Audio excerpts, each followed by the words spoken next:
Hello, Leo. Welcome to Mind, Body, and Heart Tarot Therapy.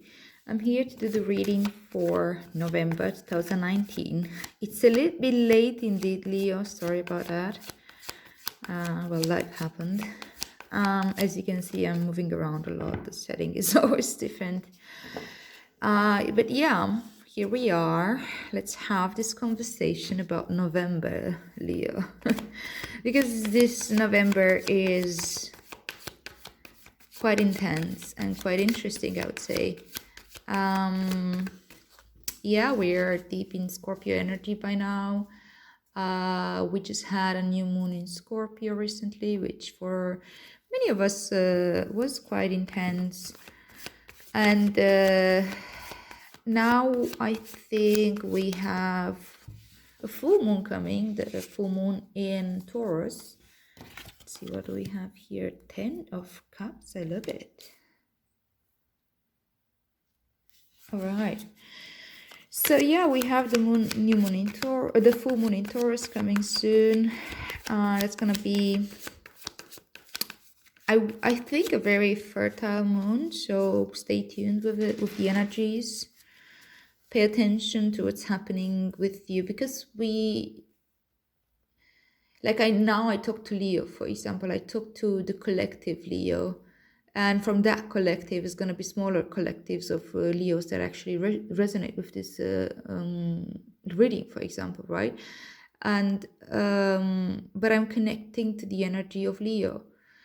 Each and every Leo might, from the group that actually resonate, have a different story, though, a very personal and unique story. The point is, like, how do you relate the general energy to your personal story? And your intuition will guide you through that. But it's very important to stay tuned with the energy and see how it works for you. Yep. And what I do through these readings basically is describing that energy that you find yourself in. It's more like telling you what's the landscape that's waiting, but it's not going to predict your future or to tell you what to do, by no means. So yeah, use your intuition to decide and learn how to use the readings in general, not just these ones, for your higher good, you know. Have 10 of Cups as your current energy. That's really beautiful. Let's see what else is out there. What's the challenge for Leo in November 2019? End of November, we're entering Sagittarius season, and I'm sure you are going to enjoy that, Leo. All right, so we have 6 of Cups as your challenge. Here we go, back in the past. All right, we have the Knight of Cups as your focus. We have the 7 of Wands as your advice. And we have the 5 of Pentacles as a direction. Now that's very, very interesting and intriguing. I'm very intrigued about this reading. Now we have the Queen of Cups as your underlying energy. Why do I feel I have no space here? I'm going to move these candles a bit. There we go. All right. Because the new layer is going to come off clarifiers, right? Yep. All right, let's clarify these cards before we go into the story. The Queen of Cups as your theme. It's the theme of your reading, your underlying energy. Yeah. Queen of Cups talks about your emotions. Page of Pentacles. With the 10 of Cups as your current energy.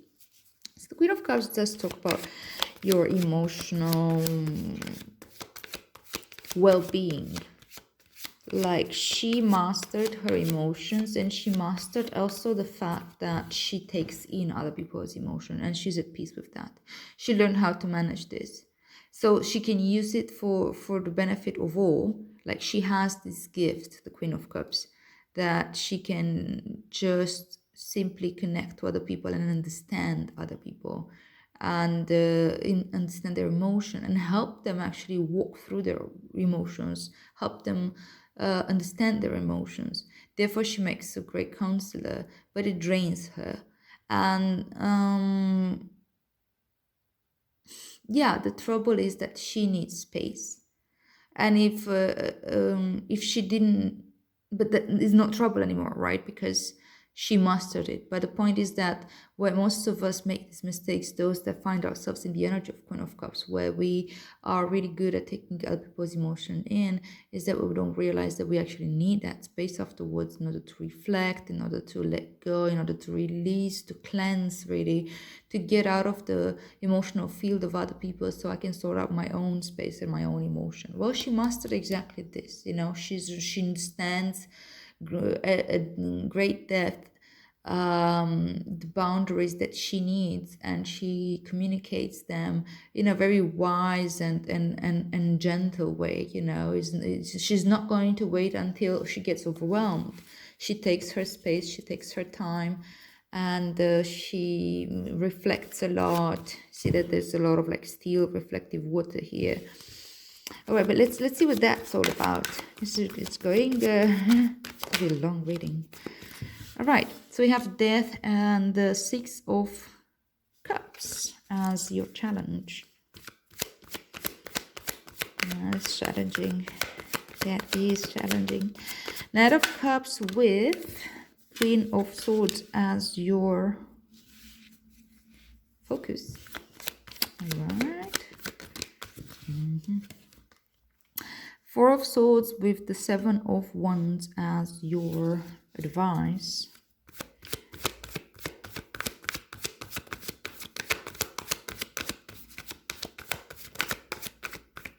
Okay. And the Empress. Ooh la la. The Empress with the Five of Pentacles as your direction. It's kind of where this is going. And we have the Star with the Queen of Cups. All right, babies. So, the long speech I gave earlier about Queen of Cups applied in the landscape of healing, in the landscape of connecting to a healing energy in particular, and connecting to other people that go through healing, because this is Aquarius energy, and Aquarius archetype is the humanitarian. Aquarius archetype is the one that's really most connected with the collective consciousness, understands humanity at large, and is interested in the human nature, right? And you take this Queen of Cups, which is like so nurturing and so calm and so still within, because she deeply understands her own emotion and other people's emotion, and she knows how to navigate that into a very, very serene way, in a sense, and put it into the concept or in the context of collective consciousness and collective healing. It may be that you learn how to use your gifts. It may be that you learn how to connect to other people better. Not better in a sense of good or bad, more in a sense that you actually start making sense of, right? I hope that makes it gets quite specific. My readings don't tend to be so specific, but I feel like it actually, this reading in particular is for people that are in a certain journey and a very specific step on the journey, if that makes sense, where you start really opening up to your gifts right now. And I think that I'm talking to a group of people that are much more prone to be empaths in this case. And when you start really connecting to the collective consciousness, the collective energy, it can get very, very confusing. That's why we need to get to this inner space of the Queen of Cups in order to be able to handle that information, in order to be able to understand the guidance. The Star talks about being spiritually guided as well. The Star talks about astrology, actually. Watch the stars, watch the energies, watch what's going on in terms of the energy planetary movement. It's very important. And I'm not going to bring any type of scientific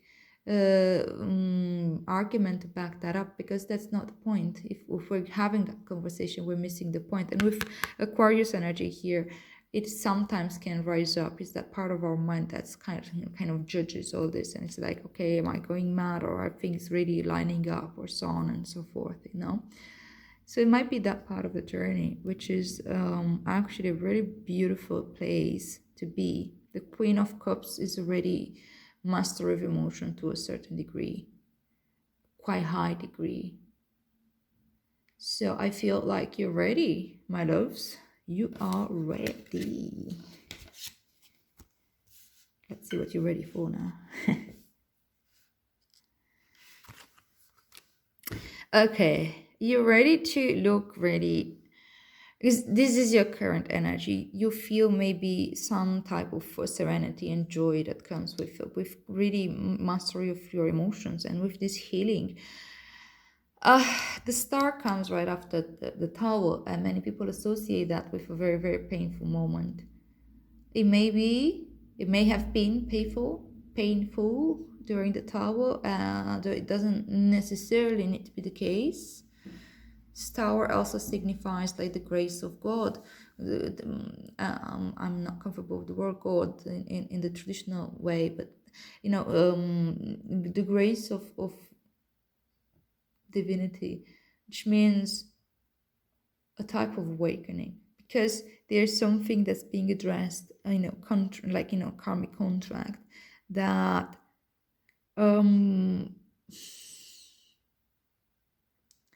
it was necessary to happen in this lifetime.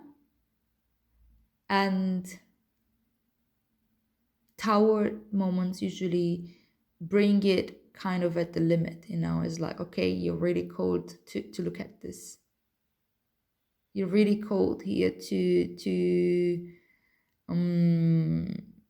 go through this experience. You like it or not, you're gonna do it. Like it or not, you're going to wake up to the level of awakening that you need to go through. That's pretty much what the tower energy really is in my perception, okay? Because many readers can read the cards quite differently. There's many school of thoughts in tarot. There's also different ways. Even I can read each and every card differently in different contexts with different energy. That's the magic of tarot in a sense. Once you understand the archetypes, you can understand them deeply. And once you understand also the situation and the key points that the major arcana brings in the development of consciousness, that's when you really start understanding your soul journey and what's kind of going on with you. Major arcana and small court cards or whatever, the pips, they can all bring information that can be incredibly relevant in the moment. But I know that you're aware of that, because you have here the Page of Pentacles, which is like that moment of waking up, that moment of connecting a little bit to the magic of earth. And the magic of earth means connecting really to your body, to the physical sensation of being, you know, being in your body, being present in the room that you find yourself. You're in whatever space, maybe outdoors, indoors, doesn't matter. Being present where you are. And you start seeing the value of that, the seed of that. You know, the pages talk about like they have they're like the aces of the court cards. They show like the beginning, the opening of a certain energy, and a certain understanding. Like, see, this like pages talk about transformation. Pages are like children growing up, you know, and there's that transformation that if fed and nurtured, children grow naturally. You don't need to pull them, you don't need to force them, you don't need to push them away in order to grow, right? And this is we're talking about that type of development that comes natural with nurturing, like really taking care of yourself here, really going into your senses, really feeling through your body in order to guide yourself. What is it that you really need? Because when you're present, you're really going to understand when you're overworked, or when you're overwhelmed by other people's emotions, or when is the time in the night where you're gonna go home, or when is the time in the day where you actually need a break and get off from your computer at work or whatever. You understand your boundaries better, you understand your emotions and everything better, because everything slows down when you're present, when you're connected, when you're mindful of your interaction with other people. Okay, and not just with other people, but everything. Literally, like being mindful of your breath, being mindful of, I don't know, I've been sitting at this desk for, I mean, like if you're an office person, for example, I've been sitting at this desk for 2 hours, and I didn't get up at all. If I'm not present and I've been just like completely absorbed in whatever it is that I'm doing, I don't realize it. And so I'm not here anymore. But when I'm present, when I'm here, I realize when I need a break. I realize when I'm losing focus. I'm realizing when my back hurts, or but not when it's too late. Just like be just enough to change my position, just enough to get up and walk for 2 minutes or something like that, to come back to my breath and just feel. It's very, very grounding. And you're seeing this, you start seeing the effects of this, and you start seeing how being into the world becomes then much more joyful. With the 10 of Cups talks about happiness, about joy, about what's your happy story, what's your version of happiness, what does it mean, how does it look to you? And being able to see what you're idealizing, sometimes it helps to detach a little bit from that, because that's what gets us stuck to in like chasing dreams and chasing ghosts and things like this, rather than being in the present moment. When we are present, we bring joy to everything, no matter what happens. It can be a sad joy as well, because there's once we come into awareness, it's not just the light that we see, we also see the dark, and that can bring a lot of sadness, and that can bring a lot of pain. But it's a joyous journey overall, because we are coming much closer to the source, we're coming much closer to the self, and we connect through love and compassion if we are truly present, if we don't allow defense mechanism to and fear to sort of darken our experience. And when we react from fear, then we're not present anymore, and then we create this idealized story of happiness and how I can't reach it. Pretty much that's how it always goes. Oh, I'm gonna be happy once I lose this much weight, and then I'm gonna be happy once I get this uh, I don't know, promotion or degree, or when I meet the right person, and I'm going to have the perfect house or the perfect this. It can get more and more complex, and it can get more and more subtle for each and every one of you, or us in general, because it's not just about you here. We all have these things, and we all find ways to keep ourselves detached, and that's usually coming from the fear of the pain and from idealization of happiness. But you know what?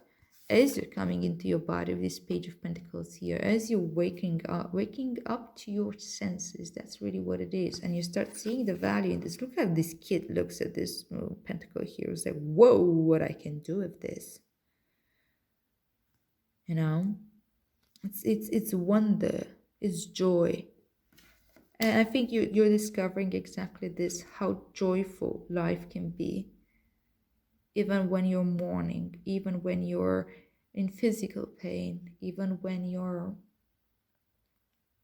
going through dark moments and fear and everything else. And it becomes joyful because you become connected to the higher self and to the universal consciousness that we were talking about, right? This is pretty much your process here.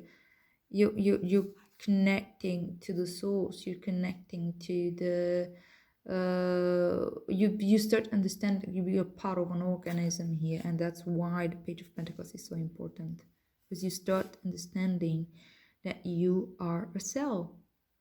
Like cells in your body can mutate and I don't know, like we can have our organism healthy or unhealthy, right? And if I'm healthy, if I'm in balance, everything works just fine, and there's just going to be this natural growth and natural growing old. But if we are unhealthy, and that can start from a million reasons, but it all starts with energy.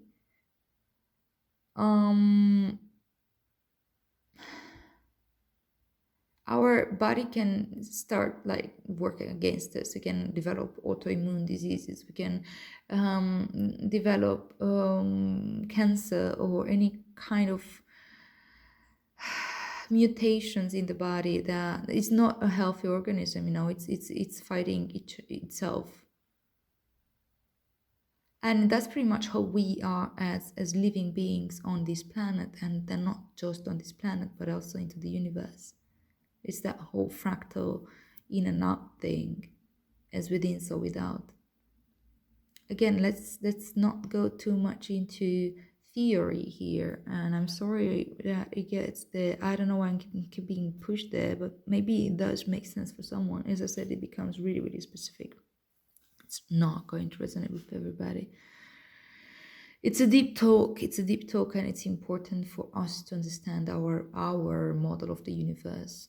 And our model of the universe can go quite in different directions. But it's good to also connect to other people's idea of the this model of their universe, and connect to understand, not necessarily to confirm my own, because once I am home, once I'm connected really to the consciousness and to the source, I don't need confirmation, and I don't need to prove anyone anything. I'm just I'm living it,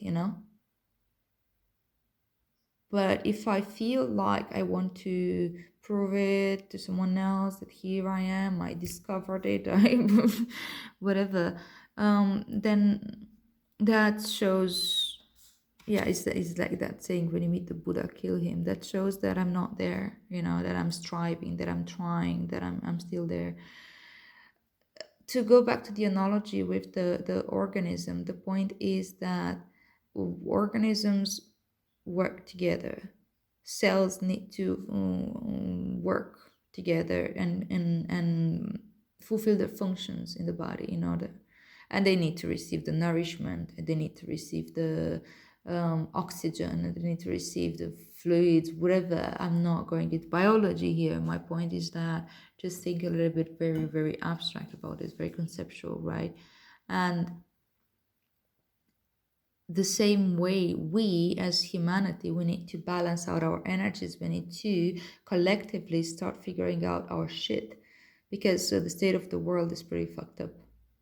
And right now it feels like we aren't really there. We are in a place of conflict. It's just like an organism starts attacking itself. We are literally destroying the planet that nourishes us at this point. That's why it's so important, and as many of us as possible, we do connect to that place of love rather than conflict, love rather than anything else, because that's the binding. Fear is separating. Love is binding. And when we learn to understand our emotions and understand our boundaries and understand our everything, that we start understanding other people better too, and we judge less, and we connect more from the heart, and that's how we grow, and that's how we heal as a collective. Spread some kindness. Six of Cups talks about kindness. Six of Cups talks about loving affection, but that type of like family like or small village like where there's a working community there. And it's like it's also talking about innocence. It's a sort of a return to innocence, right? From that place of innocence we can connect to the world and understand that things aren't so much about good and bad anymore, but things are about healing and growth. It's about working together. It's not about this is good or this is bad. It's about growing together, sustaining each other, and so on. That's how we as humanity survives evolution, and we spread this much because we worked together. Well, now we're not working together. Well, it's been like wars and conflicts forever, but now it's just being taken to a completely different level.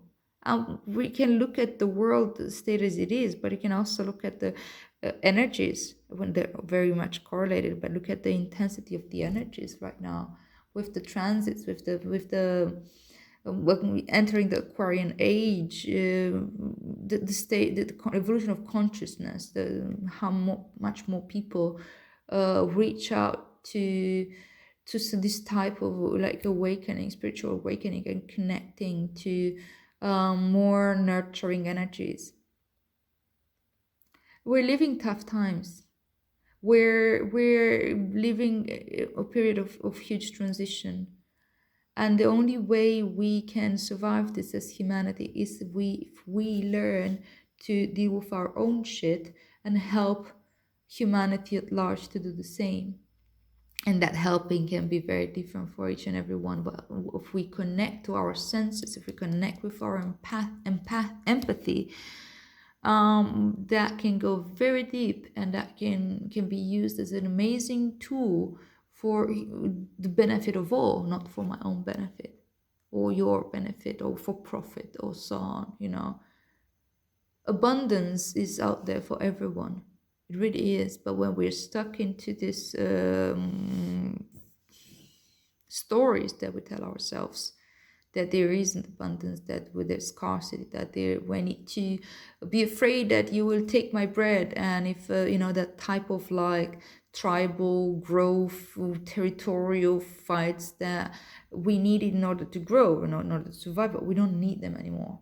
Evolutionary speaking, we need to move into a different energy, and we are, and it's intense. And thank you to all of you out there that are doing this type of work, that are really going inside yourself, and you're sorting your shit out, and you're being present for yourself, and you're being present for your inner child, and you're being present for other people that may need you, and you're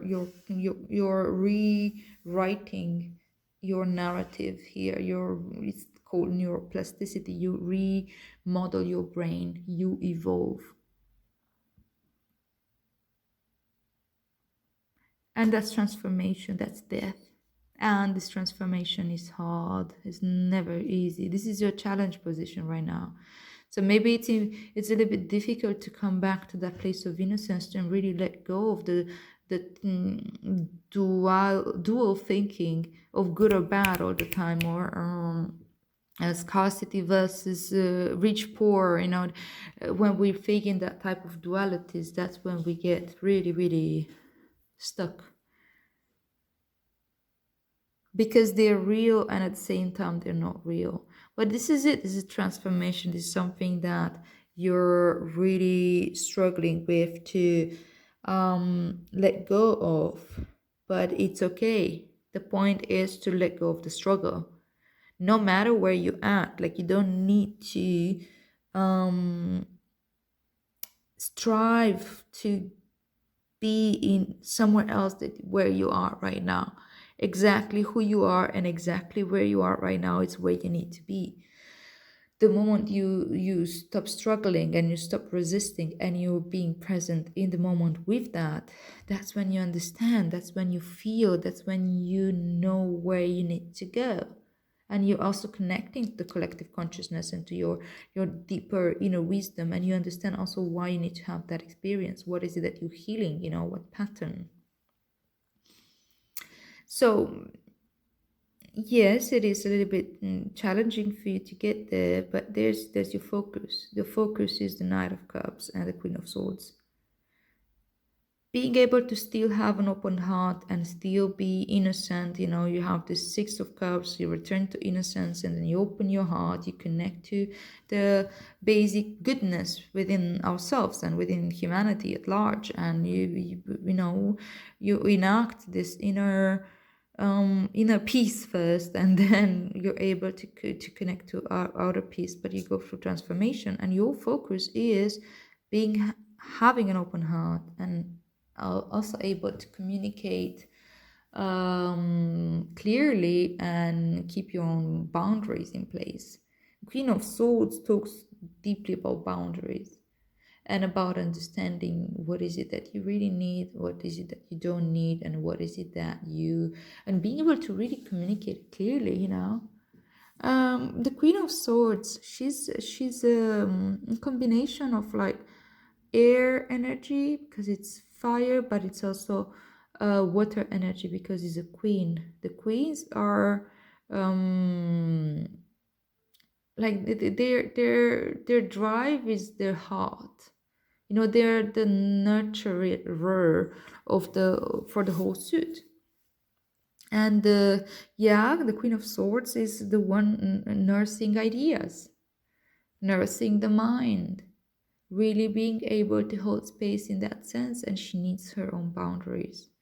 And she's been through a lot, in order to understand this, in order to be able to be where she's at. She's been through a lot. Look at the Suit of Swords from 1 to 10. Well, excuse me, that's not an easy journey. To be the Queen of the Swords is badass. So yeah, I mean, she's very clear with herself. She has lots of mind clarity. It's not 10 swords here, it's 1. And with that sword, she's using it in order to create clarity around her. And she can do this by holding space for this Knight of Cups energy within herself, right? She can keep an open heart because she's safe. She can keep an open heart because she knows she can keep herself safe, because she knows how to use the mind to work for her, not against her. She's not afraid because she knows that she is under control, in a sense, under control of her own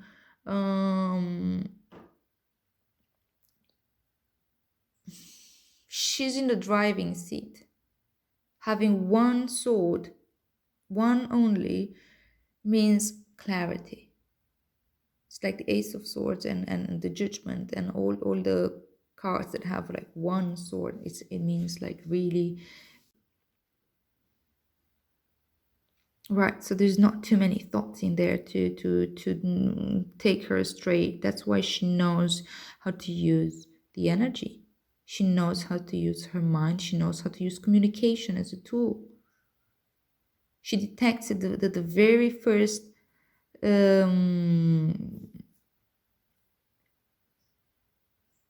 don't know. She just detects what she needs on a situation, and she knows how to communicate it. Sometimes she can be a little bit abrupt, or she can come out as such to other people that are not used to communicate their needs, and they may learn from her. That's why she's actually a nurturer, because she can teach other people to do the same. This is your focus. And that means that what you're learning through this experience, like getting in touch with your emotions, putting your own, understanding your emotional boundaries. Like, the Queen of Cups is more about really understanding your boundaries. But the Queen of Swords is about communicating them. And doing that from a place of non-violent communication, from a place of love, from a place of deep connection, because you understand that if you're overextending yourself and your own boundaries, you won't be much good to anyone, right? You want to help, but you want to accommodate, or you want to or you're afraid, and it can be the other way around, like, you're afraid, can get very heavy, you can get very moody. The Queen of Cups, like, if she's unbalanced, she can get really, really moody. The Queen of Swords, if she's unbalanced, she can get cruel, really. Very witty, very smart, but completely unemotional, Balancing them out is the key. I forgot where I was going with that. Well, it will come back for sure. I tend to repeat myself a bit. I'm sorry if that's annoying. All right, let's see. What's your advice here? The 7 of Wands with the 4 of Swords. Stand your ground. That's the first thing that comes to mind when I look at this 7 of Wands. It's really to hold your space, hold your ground that you gained through this Page of Pentacles here by connecting with the senses. When you're connected with the senses, you're able to assess the situation better. And all sevens talk about assessment. They talk about assessing. If it's 7 of Pentacles, is more like assessing your resources and go through a lot, sort of like very clear sorting out and taking stock. What do we have? What do we need? What do we let go of? So on, in order to know what to do in the next cycle. If it's a 7 of Wands, it's going to have to do with your passion, with your drive, with your beliefs. Yeah, the 7, the ones that talks a lot about spirituality and belief system, philosophy. What's your philosophy? What's the philosophy that you function from? That's what's the model that you follow. Now maybe you're coming from a Christian background, so then are you still driven by the Christian belief system and model for what's happiness and what's being kind and what's being a good human being? Helping out, or be humble, whatever. Maybe you're coming from a completely like atheistic background and none of that make any sense to you, so you guide yourself from say science and I don't know, the could be Eastern philosophy or Western philosophy or whatever, and I don't know, you're expert in psychology or in something of the sort.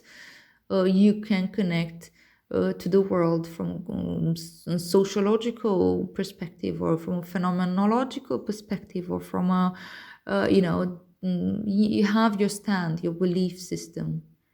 With the 7 of Wands, it asks you to look at that, really, really assess what is it from that belief system, from that philosophy of life that you're following, no matter how complex or how simple it is.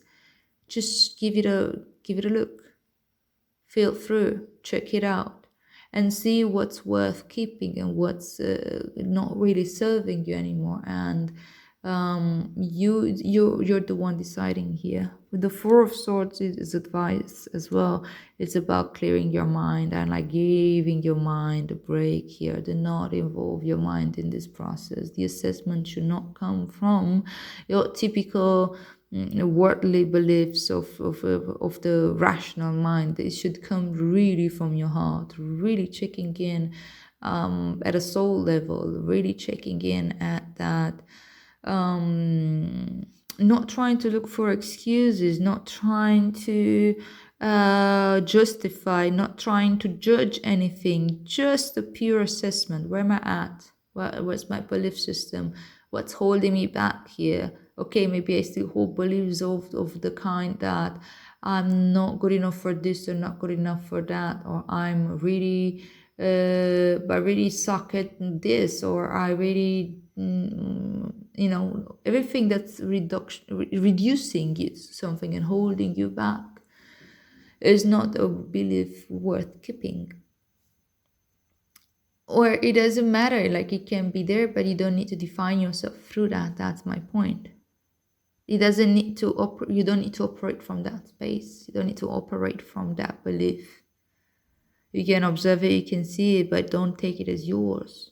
Don't take it as I am like this. I am lazy. I am not creative. I am, whatever you can find that you don't like it yourself, whatever that is. So yeah, sort that out a little bit and be really, really honest with yourself. Again, don't rationalize, don't think too much, give your mind a break there. Simply being present, bear witness, and help that to guide you where you're going next. And see,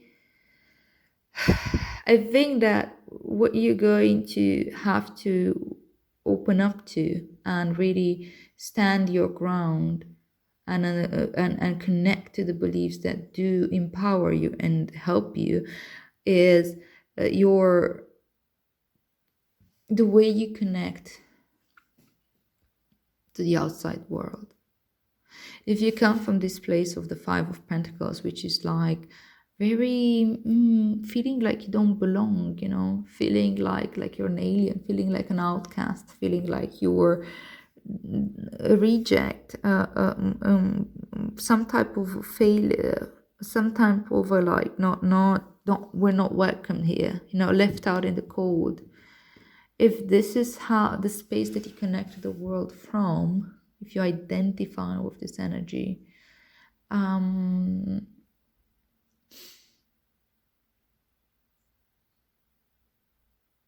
you're missing out on the abundance that's there. I love the fact that it actually comes with the Empress, And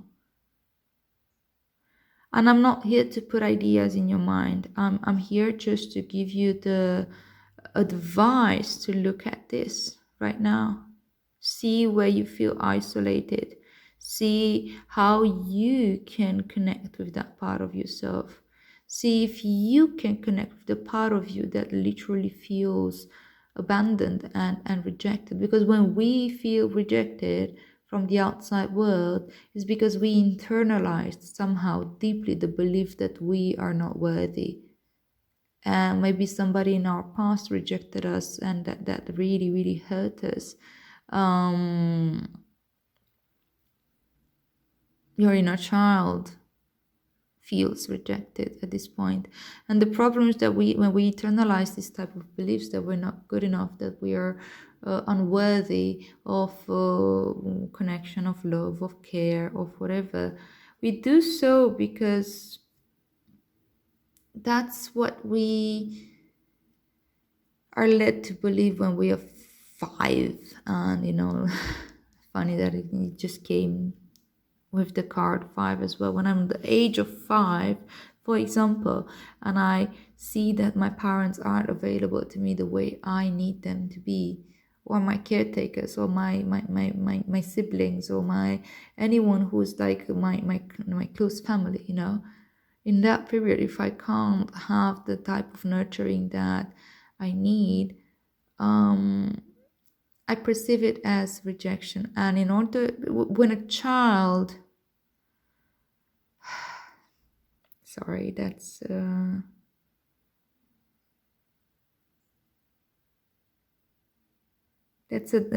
sort of a sensitive one. When a child is being rejected by his caretakers or parents, or perceives that, he doesn't stop loving the parents. The child stops loving himself or herself, itself, whatever.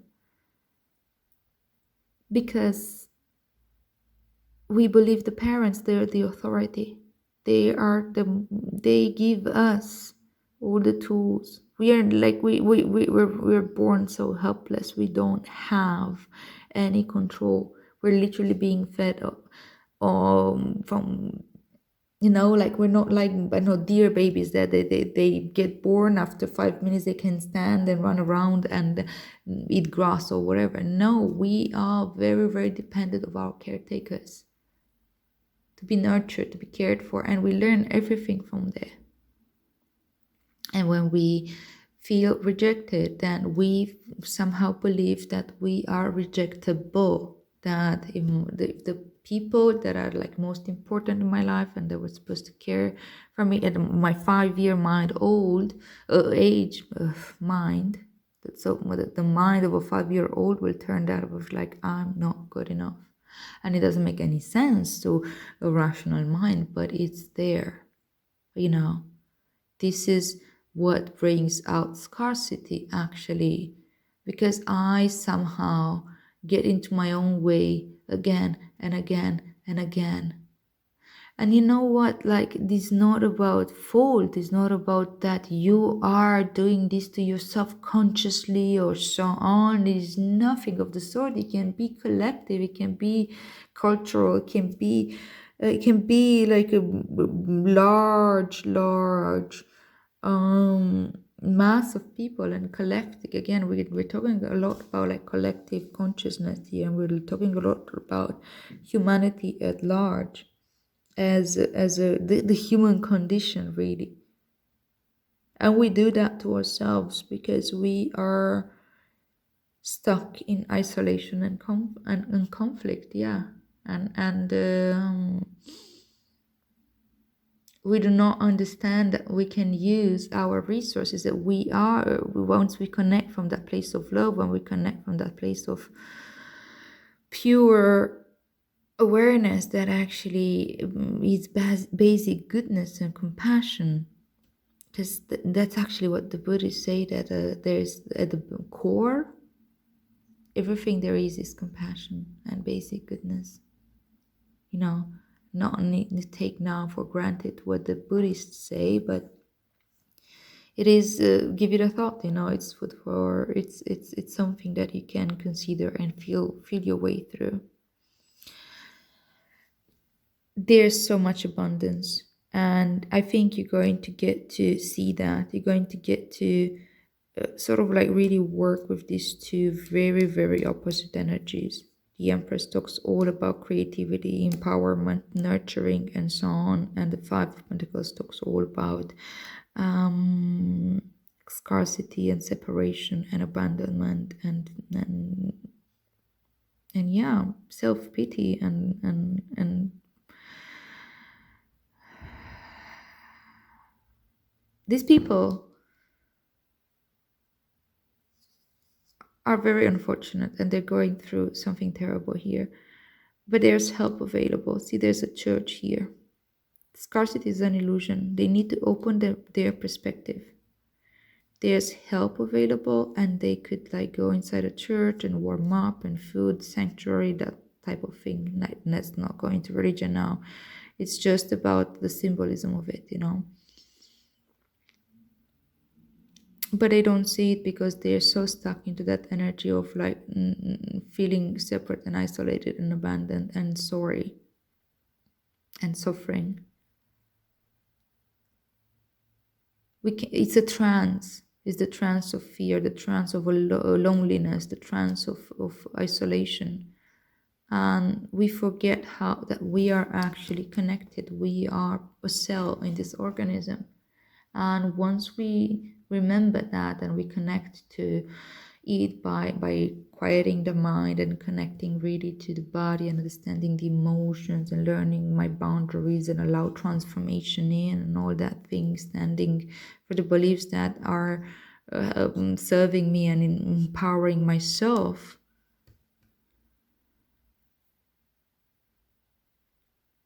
I forgot what I was trying to say with that, but I think it's clear enough. All right, this reading is incredibly long. I didn't plan to make it that long, and well, it is what it is. Just gonna pull a card quickly to give you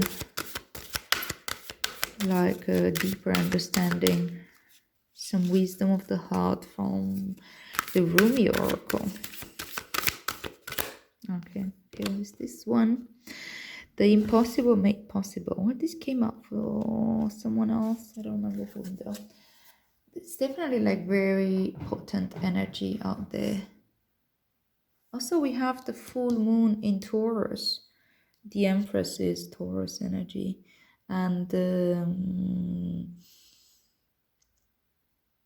Five of Pentacles could be perceived as part of the whole Scorpio energy. You know, we're still deep into the Scorpio season.